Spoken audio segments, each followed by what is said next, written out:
देखो, हम लोग इसके जो आगे पढ़ाए थे आप लोगों को, तो उसमें हम लोग क्या किए थे कि क्वेश्चन कैसे बनाया जाता है, क्वेश्चन बनाने का एक सारणी बनाए थे, एक टेबल बनाए थे, और उसमें हम लोग देखे थे कि किस प्रकार से ब्याज निकाला जाता है, किस प्रकार से समय निकाला जाता है, किस प्रकार से दर निकाला जाता है। ठीक है, आज हम लोग थोड़ा सा उससे आगे जाते हैं और नेक्स्ट क्वेश्चन को देखते हैं। देखो, ये एक प्रकार एक क्वेश्चन हम लिए, क्वेश्चन नंबर 1, कि यहाँ क्वेश्चन क्या है कि 6% प्रति वर्ष ब्याज की दर से 8 वर्षों में 7500 रुपये का साधारण ब्याज कितना होगा। तो इस क्वेश्चन को बनाने के लिए सबसे पहले हम जिसमें ज्यादा जोर देते हैं कि पहले क्वेश्चन को ध्यानपूर्वक देखो कि क्वेश्चन में क्या लिखा हुआ है, क्वेश्चन क्या बता रहा है। तो क्वेश्चन में क्या है कि 6% प्रति वर्ष ब्याज की दर से 8 वर्षों में 7500 रुपये का साधारण ब्याज कितना होगा, यानी कि 7500 रुपये का साधारण ब्याज क्या होगा। तो उसमें क्या क्या दिया हुआ है, देखो यहाँ दर दिया हुआ है, दर इजगल टू दिया हुआ है 6%, समय इजगल टू दिया हुआ है कितना 8 वर्ष, और मूलधन इजगल टू दिया हुआ है, मूलधन इजगल टू दिया हुआ है 7500 रुपया। तो अब क्या नहीं है, यानी कि ब्याज नहीं है, ब्याज हमको निकालना पड़ेगा। ब्याज इजगल टू व्हाट, इसमें चिन्ह दिया है, तो हम ब्याज निकालेंगे। साधारण ब्याज इजगल टू क्या होता है, आप लोग को पहले भी हम समझा चुके हैं कि साधारण ब्याज इजगल टू होता है मूलधन गुना समय गुना दर बटा 100, मूलधन गुना समय गुना दर बटा 100। ये सूत्र आप लोग को याद रखना जरूरी है।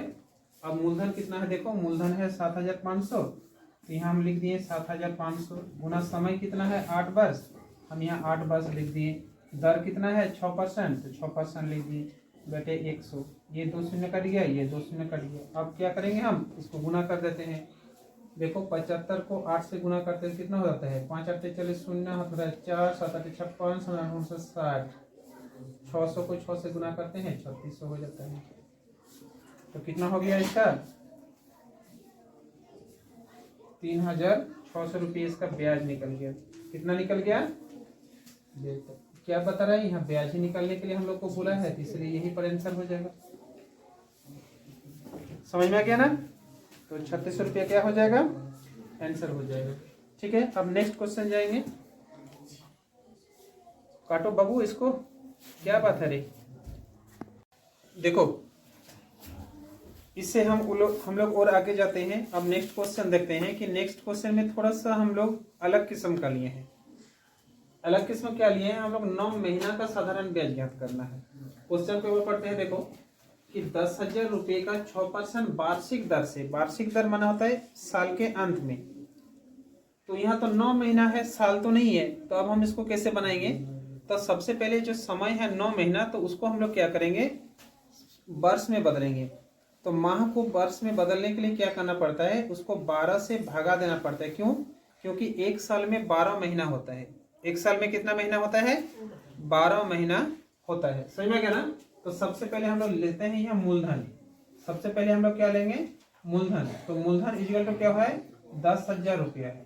कितना है, 10,000 रुपये। ठीक है, दर कितना है, दर इक्वल टू है 6%। दर कितना है, और 6%, और समय कितना है 9 माह। समय कितना है 9 माह। ठीक है, ये जो दर है ये वार्षिक है, ये क्या है, वार्षिक है। हम यहाँ लिख दें तो 9 महीना तो एक वर्ष, 9 महीना को तो हम एक वर्ष नहीं कर सकते हैं ना। क्या 9 महीना को हम लोग एक वर्ष कर सकते हैं, नहीं। तो माह को वर्ष में बदलने के लिए क्या करना पड़ता है, 12 से भागा देना पड़ता है। क्यों 12 से भाग देना पड़ता है, क्योंकि एक साल में 12 महीना होता है। एक साल में कितना माह होता है, 12 महीना होता है। तो इसलिए हम इसको करेंगे 9/12 माह। इसको आप लोग लघुत्तम रूप में लिखना है तो लिख सकते हो। 3 तिया 9, 3 चौके 12। यहाँ माह नहीं होगा, यहाँ वर्ष होगा। क्या होगा यहाँ, वर्ष। जैसे ही 12 से भागा दे दिए वो वर्ष हो गया, तो इसका लघुत्तम रूप हो गया 3/4 वर्ष। समझ में है ना। अब हम वही निकालेंगे, ब्याज इक्वल टू व्हाट, ब्याज इक्वल टू व्हाट, प्रश्न चिन्ह दे दिए। तो साधारण ब्याज का सूत्र हम लगाते हैं, साधारण ब्याज इक्वल टू क्या होता है, मूलधन गुना समय गुना दर बटे 100। ठीक है, मूलधन कितना है? 10,000 रुपया है। कितना है? 10,000 रुपया है। 10,000 गुना समय कितना है? 3/4। तो 4 को हम नीचे लिखेंगे, गुना 6, यहाँ हो जाएगा 100 गुना कितना? 4। अब इसको काटो, देखो ये 2 शून्य कट गया, ये 2 शून्य कट गया, 4 कट गया, 4 25 100। तो कितना हो गया? 3 25 75। 25 को 3 से गुना किए तो कितना हो गया? 5 3 15, 5 हाथ में 3 6 7, 3 25 75। और 6 से गुना किए तो कितना हो गया? 5 6 30 शून्य हाथ में रहा, 3 6 7 42 37 45, 450 रुपया। यानी कि इसका हो गया 450 रुपया ब्याज निकल गया। ठीक है, देखो इसके पहले वाला जो गणित हम लोग बनाए थे, मैथ बनाए थे साधारण ब्याज का, तो उसमें क्या था? माह था, महीना था। और इसमें क्या है? दिन है। तो माह को वर्षों में कैसे बदलेंगे, वर्ष में कैसे बदलेंगे, ये बता दिए कि 12 से भागा देना पड़ेगा। क्यों 12 से भागा देना पड़ेगा? क्योंकि एक वर्ष में होता है 12 महीना। ठीक है, लेकिन यहाँ दिन है 120 दिन। तो हम लोग को पता है ना कि एक वर्ष में कितना दिन होता है? तो एक वर्ष में होता है 365 दिन। लीप ईयर में होता है 166 दिन। लेकिन हम लोग यहाँ पर 135 दिन ही लिखेंगे, क्योंकि यहाँ लीप ईयर दिया हुआ नहीं है। सॉरी, 366 दिन। ठीक है, 366 दिन, और ऐसे होता है 365 दिन। तो हम लोग क्या करेंगे? 120 दिन को हम लोग 365 दिन से भागा करेंगे, तो वो वर्ष में बदल जाएगा। किसमें बदल जाएगा? वर्ष में बदल जाएगा। तो हम लोग यहाँ लिख लेते हैं कि मूलधन इक्वल टू कितना दिया हुआ है? 4,800 रुपये। दर इक्वल टू दिया हुआ है 10%। ठीक है, और समय इक्वल टू दिया हुआ है 120 दिन। ठीक है, और इसको वर्षों में निकालेंगे तो क्या हो जाएगा? 120/365 वर्ष। 365 वर्ष। ठीक है, तब हम लिखेंगे ब्याज इक्वल टू व्हाट? ब्याज इक्वल टू व्हाट, यानी कि प्रश्न चिन्ह दिए। तो यहाँ लिखते हैं साधारण ब्याज इक्वल टू क्या होगा? साधारण ब्याज इक्वल टू होगा मूलधन गुना समय गुना दर बटे 100। मूलधन कितना है? 4,800 रुपया है, गुना समय कितना है? 120/365, और दर है 10%। हम नीचे 100 और 100 जो 365 है यहाँ पर लिख देते हैं, हो जाएगा। ये 2 शून्य हो गया, ये 2 शून्य कट गया। अब हम लोग क्या करते हैं? 48 को हम लोग 5 से काट देते हैं। देखो 5 दूनी 10, और यहाँ हो जाता है 5 7 35, 5 3 15। ठीक है, तो 48 दूनी कितना हो गया? 96। 48 दूनी कितना हो गया? 96। और 96 को 120 से गुना करते हैं तो कितना हो जाता है? 6 0 0। यह हो जाए 6 दूनी 12, 2 हाथ भरा 1, 9 दूनी 18 के 19, यहाँ हो जाएगा 6 9 0 2 9 6 15, 5 हाथ में रहा 1 9 10 के 11 11 52 0। कितना हो जा रहा है? 11 52 0 बटे 73। और जब हम उतना से 73 से भागा दे देते हैं तो कितना हो जाता है?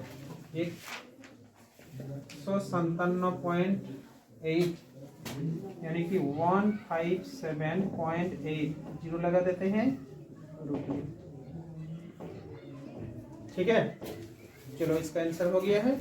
अब नेक्स्ट क्वेश्चन देखेंगे। देखो ये क्वेश्चन आप ध्यान से देखो कि इस क्वेश्चन क्या बता रहा है कि ब्याज की दर ज्ञात कीजिए। पहले ही बता दे रहा है क्या निकालना है? ब्याज की दर। इसलिए हमको और इधर उधर भटकने की जरूरत नहीं है, हमको ब्याज की दर ज्ञात करना है।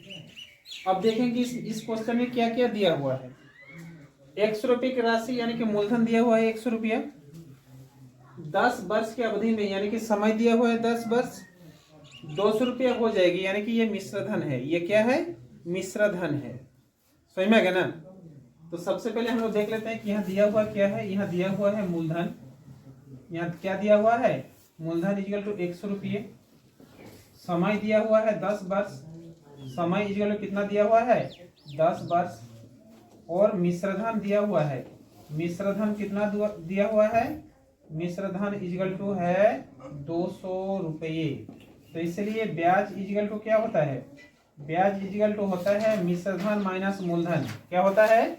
मिश्रधन माइनस मूलधन यानी कि 200 माइनस 100, तो 200 में 100 चला गया, बचा कितना 100 रुपये, ये हो गया ब्याज। असाधारण ब्याज तो हमको क्या दर ज्ञात करने के लिए तो बता ही रहा है, तो यहाँ लिख देते हैं दर इजकल टू व्हाट, यानी कि प्रश्न चिन्ह। तो हम लोग दर का सूत्र जानते हैं, दर इजकल टू क्या होता है, ब्याज गुना 100, ब्याज गुना 100, मूलधन गुना समय, मूलधन गुना समय। ब्याज कितना है, ब्याज है 100 रुपये और गुना 100, और मूलधन कितना है 100 रुपये है, और समय कितना है 10, बस ये कट गया 10, 10 से 100, 10 को 10 से गुना कर दिया तो 100, ये 10%, ये आंसर हो गया।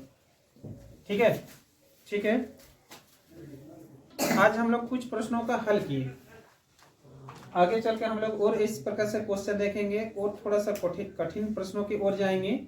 इसी प्रकार से कम 40 या 50 क्वेश्चन का हम लोग सॉल्व करेंगे। तो आप लोग जब बनाइएगा घर में तो देखिएगा कि आसान, मैंने क्या बोले, साधारण ब्याज आप लोग के लिए बहुत ही आसान लगने लगेगा। ठीक है, लेकिन आप लोग को ध्यानपूर्वक बनाना पड़ेगा, बार बार रिवाइज करना पड़ेगा। और यदि अगर आप लोग रिवाइज करते रहिएगा तो कोई भी प्रश्न जो होता है वो कठिन लगता है नहीं, लगता है, वो एकदम नॉर्मल लगता है, साधारण सा लगता है। ठीक है, थैंक यू।